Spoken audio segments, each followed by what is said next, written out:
Steve Reynolds here with Huron Tractor, and today I wanted to go over some settings and adjustments for S-Series Combines that'll help optimize your harvest.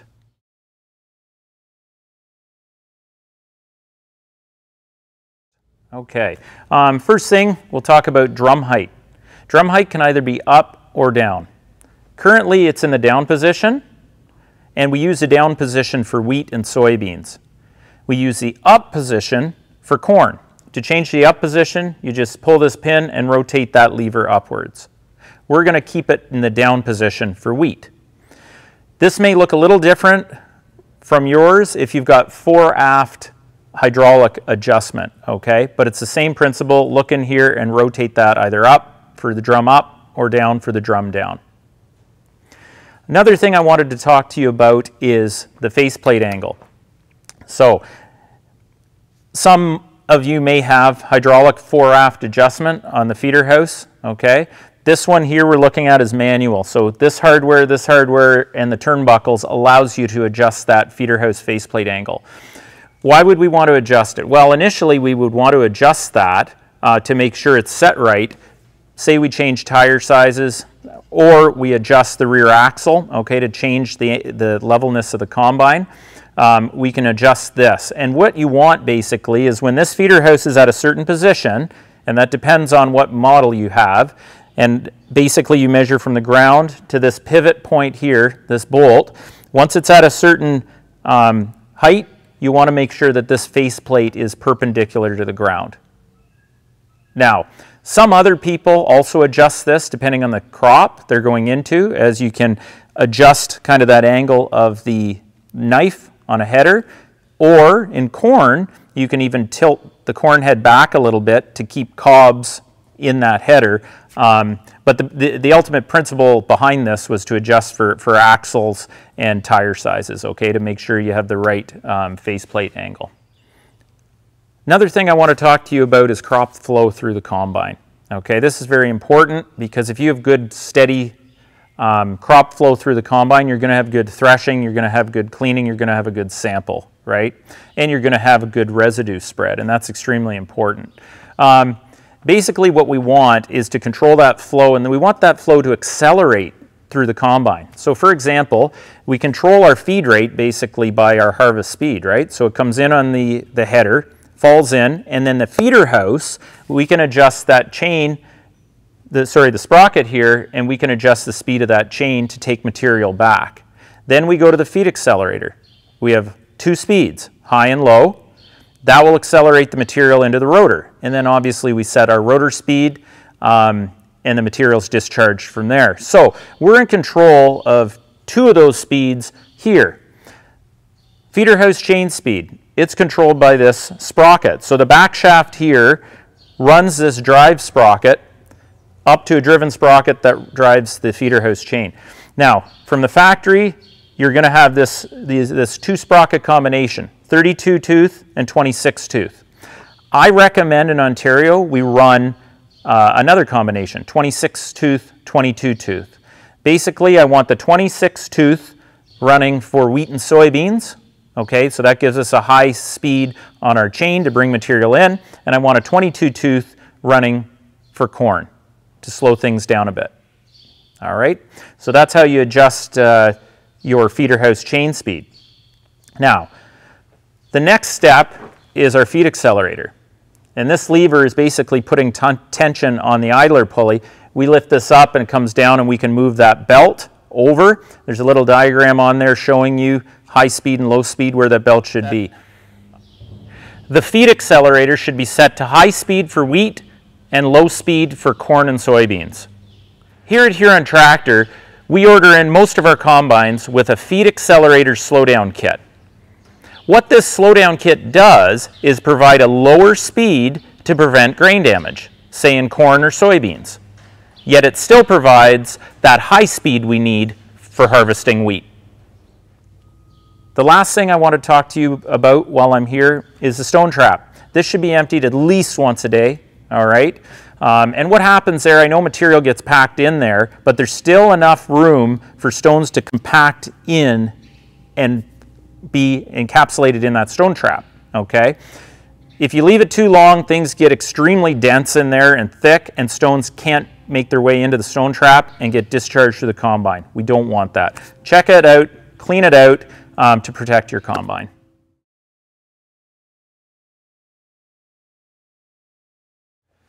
Hello, Steve Reynolds here with Huron Tractor, and I wanted to talk to you about some adjustments and settings with respect to your rotor and specifically the concave area. We will get into the separator area in the next video, but let's talk about threshing in the concave area. So this combine here has 3 concave elements in there, okay, and it's set up for wheat. So we want to use small wire concaves when we're doing wheat, and we want to do round bar concaves when we're doing soybeans and corn. All the threshing should happen in this area, okay? This is where the threshing elements are. This is where the concaves are, and we want to do 100% of our threshing here. But not to be forgotten, we want to do 90%, roughly 90% of our separating here, meaning we want to separate that grain and get it down out of the threshing area as soon as we can so that we can thresh efficiently, okay? And the remainder of the separation is done over the separator area just behind me. So that separation, when I say separating, I mean separating the wheat and the chaff, for example, from the material other than grain, or MOG, sometimes it's referred to. And that's your straw that goes back and goes out, discharged out the back of the combine. One thing to note with your concaves is we want to make sure that they're level. Okay, and we want to level the concaves. And so what that means is basically the distance between the threshing element and the concave is the same at the front as it is at the rear. Okay, and you can do that. There's a process in the operator's manual where you adjust those turnbuckles at this front and the rear of the concave. You also adjust the stops for your concave. Make sure that process is done anytime you switch out concaves. It's extremely important. That way, when we go up to the cab and punch in, say, a setting of 11, we know that that's 11 millimeters concave adjustment or threshing clearance, all right? Extremely important. If you have an uneven concave and it's out of adjustment, you'll have a really hard time doing good, getting a good sample because the threshing just won't be as efficient as it should be. So level your concaves, that's important. Next thing I want to talk about is concave covers, just like I've got here. Concave covers can be put into the concave to help thresh, hard to thresh wheat, okay? Now, I would recommend starting with concave covers out and only add as needed. And I say that because when you put in one concave cover, that theoretically takes away about 11% of your separation. And when you do that, you reduce the capacity of the combine. So just be careful, it's kind of a trade-off. All right, we're going to talk about concave cover setup, okay? Just some background on our combines. Our 2 smaller models, 660, 670, 760, 770, they've got a conventional tailing system, okay? And it dumps our tailings back up in the center of the concave there. And that's any unthreshed material, etc. On our 2 larger models, the Class 8 and Class 9 combines, they don't, okay? So there's nothing dumped back in the concave. As a result, this has a bearing on where we put our covers.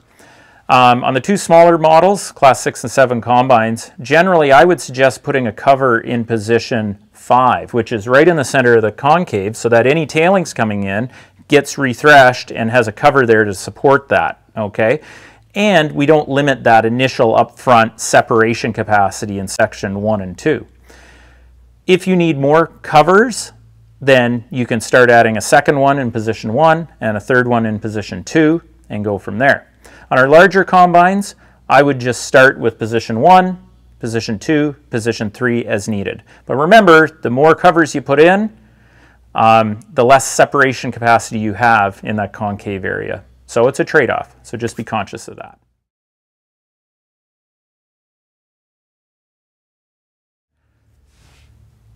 Okay, let's talk about the separating area. Separating area starts from here and goes back to about here. And what happens there is we want that final 10% of separation to occur to separate out that wheat from the material other than grain, or that MOG, okay, as it flows through here. Things to note here, obviously separation is dependent on rotor speed. We'll talk a bit about that in the next video. But what we want here for wheat is we want our separator grate spacers in the storage position as shown. And usually separator grate spacers we want in storage position for wheat and soybeans, and then for corn we will put those separator grate spacers in so that it gives a little extra room at the bottom when the cobs roll around, the threshed cobs roll around, so that we don't get cob in the bin. So separator grate spacers are important. Storage position for wheat and soybeans, and then put the spacers in for corn. Very important. While I'm here, I also wanted to point out, here's your gear shift for the rotor speed. So we're going to want it in high speed for soybeans and wheat, and we want it in low speed for corn. While we're back here in the threshing and separating area of the combine, I thought I'd just have a general discussion on some of the settings and kind of theory and what we want to think here. So let's talk about rotor speed first. Generally in wheat, I'd like to start around 850 RPM on the rotor and go from there. If you increase the RPMs too much, you can get into an over-threshing situation, meaning that it not only threshes the grain from the chaff, which you want, but also can break down some of the straw into smaller pieces, and we can end up overloading the shoe and preventing efficient cleaning. So we don't want that. So that's over-threshing. We can also get into a situation where we have under-threshing. And under-threshing means that just that. It won't thresh all the grain from the heads of the wheat, so we get unthreshed losses through our rotor, and we have an issue with separating. So separation is generally from centrifugal force. So as we're spinning that rotor around, not only are the tines moving through the material, but that grain is accelerated outwards due to centrifugal force and RPMs and drop down out of the separator. So if we have our rotor speed too low, we're not getting that centrifugal force and that grain's not separating, okay? So we would get free grain loss out of our rotor, more rotor loss. We don't want that. So rotor speed's important to get that set right so we're not over-threshing and overloading the shoe, or under-threshing and causing losses, both unthreshed or free grain losses out of the rotor. Second thing I want to talk about is threshing clearance. Generally in wheat, I start with 11 and go from there. Again, it depends on how well that grain is threshing, right? But just note that as you decrease that threshing clearance or concave clearance, your power goes up exponentially. Okay, so just be careful there. Sometimes if I want to clean up a sample, I will increase the rotor RPMs, maybe 30 to 50 RPM, just to see how that does before I start clamping down on that concave. So just a couple things to think about as you're setting up for wheat.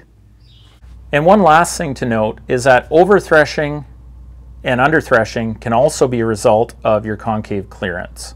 It's not only a rotor speed thing, concave clearance will churn up and break up your material as well. After the grain is separated over top of the concave, again about 90% is separated, it's going to follow that auger bed up and dumped into the shoe. Similarly, that remaining 10% of grain that's being separated over the separator is going to drop in the shaker pan, and it's going to drop back and get dumped in the shoe in the same place as that auger bed. Major components of the cleaning shoe are these: front chaffer, sieve, and our fan. So our fan provides air up through the front chaffer, through the chaffer, and through the sieve to suspend the material so that we can properly clean. I set the cleaning fan to about 1,000 RPM to start and go from there. Obviously that's going to change depending on conditions, but it's a good start.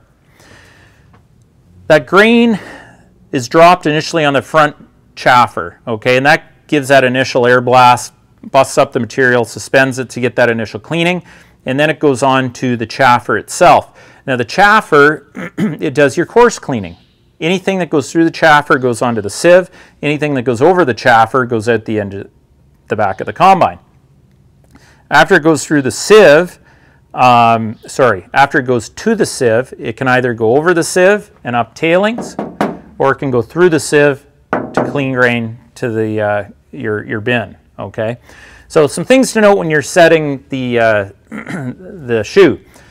Chaffer settings. Start at 16 for wheat, and we want to make sure for our shoe we've got the general purpose sieve and chaffer.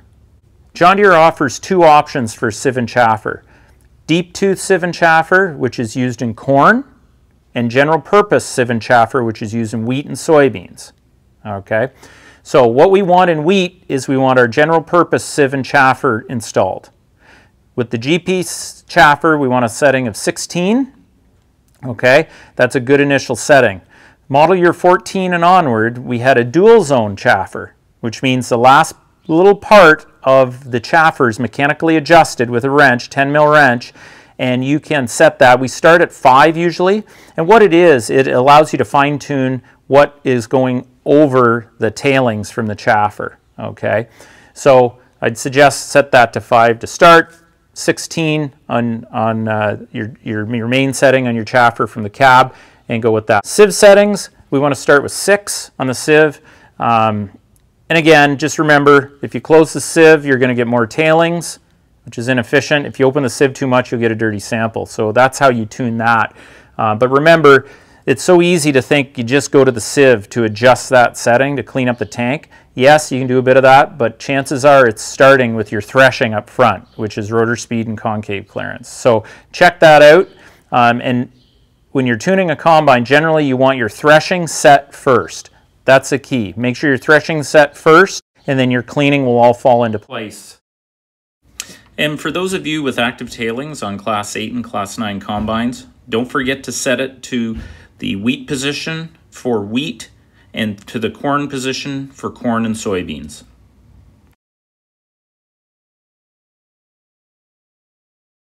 All right, let's talk residue management. Residue management is extremely important for the next crop being grown after harvest. So, first thing, knives. You loosen this wing nut, pull that lever, and you can either have them engaged or disengaged. We want them engaged for wheat and soybeans, disengaged for corn. The next thing, straw chopper speed. So we open this up, and this little lever, we pull out for wheat and soybeans, that's high speed, push in for corn, and that's low speed. So that's important. So for wheat, we want it pulled out and engaged in high speed. Next thing is on the other side, on the right side of the combine, there's a crop diverter. The crop diverter has two positions, either in wheat position or in corn position. And what it does is when you're harvesting corn, it prevents corn cobs from coming back into the cleaning area and damaging the chaffer. So we just want to make sure it's in the corn position when you're doing corn and the wheat position when you're doing wheat or soybeans. Another adjustment we can make is the discharge vanes. So there's actually vanes up there that allows you to control where the discharge of the rotor is going to evenly spread that material across your straw chopper. So if there's an instance where it may be spreading heavy on one side, and rotaries can sometimes throw the material off to one side more than the other, you can change these discharge guide vanes and just bring them over to make sure that residue is evenly distributed. Another thing you want to look at is obviously the distribution on this power cast tailboard. You can control those paddles, the speed of the paddles from up in the cab. We also have wind compensation where it drives one side faster than the other so that we can change where that material is going. And you can also adjust these arms, okay, to change that angle, and that'll change the distribution of flow. John Deere's also just released a new paddle that's designed to better evenly distribute the material on the inner part of that spread. Okay, so traditionally, sometimes under certain conditions, it could be a little light in the center. John Deere's developed a paddle that helps get that spread a little more even. So that's excellent news there. But again, residue management is extremely important after wheat, for example, well, after any crop, to be honest with you. And we want to make sure we've got our adjustments set so that we're evenly distributing that residue after we harvest.